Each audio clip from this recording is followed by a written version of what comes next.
himala. Yan ang turing ng marami sa pagluluwal ng ina sa isang sanggol. Ito rin ang paniwala ni Rovelyn, 19 anyos, nang manganak sa Tuguegarao City, 1 buwan na ang nakalilipas. Tulad ng kanyang mister na si Jennifer, doble ang saya ni Rovelyn dahil kambal na babae ang kanilang panganay.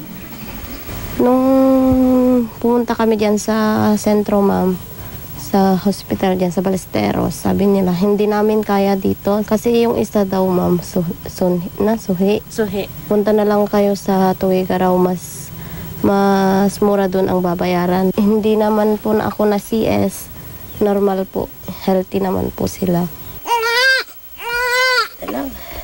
Premature ang kambal kaya matapos isilang noong December 29, hindi agad na ilabas ng ospital. Pero makalipas ang 7 araw, biglang naglaho ang isa sa kambal, si JC Rose.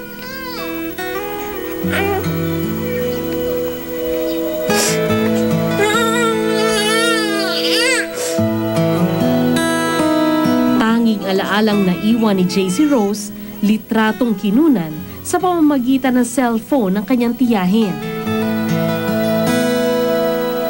Kung tutusin, hindi na kailangan ito dahil isang tingin sa naiwang kakambal na si Jenny Rose, parang nakita mo na rin ang nawawalang sanggol.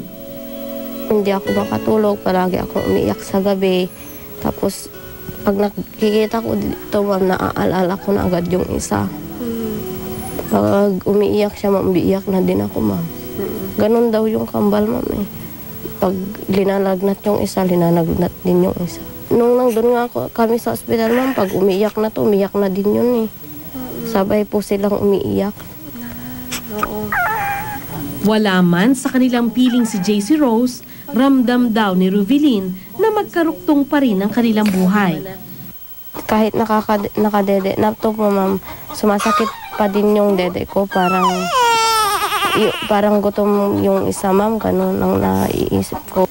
Ano na kayang dinedede niya, baka pinapadede na siya ng kahit ano-anong katas dyan. Sa loob ng bahay ni Rovelyn at Jennifer, napansin kong may nakasabit sa isang sulok.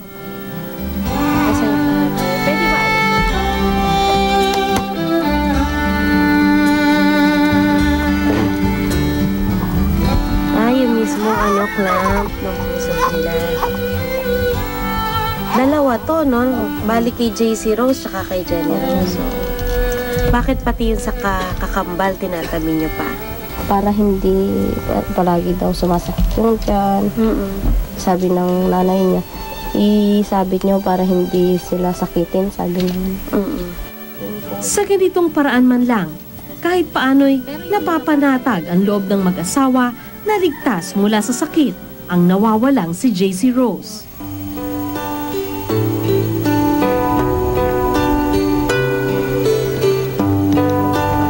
Hindi maikakailang hirap sa buhay ang pamilyang ito.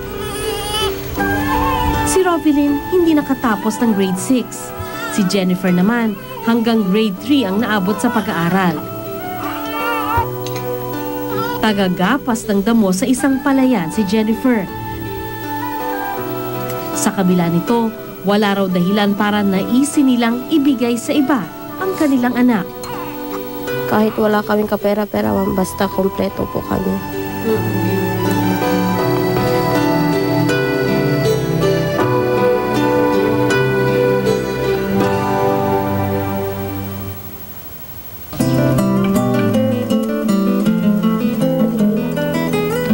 Kwento ng mag-asawa, na-report nila sa pulis sa Tuguegarao City ang pagkawala ng kanilang anak. Pero hindi sila makapag-follow up sa kaso dahil wala silang pamasahe para sa 2 oras na biyahe patungo sa syudad.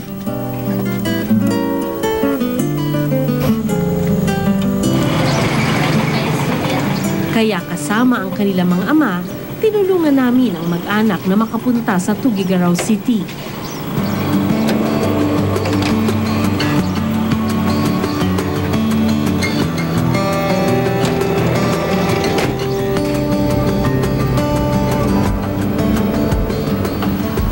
Naming pinuntahan ang ospital kung saan nangyari ang insidente.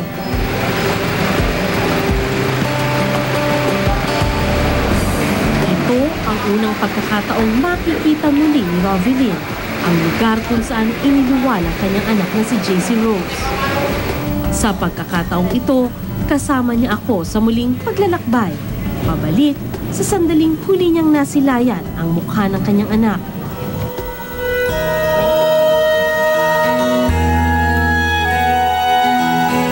Pero alam ko rin, hindi ko maaabot ang kaibuturan ng kanyang pangungulila.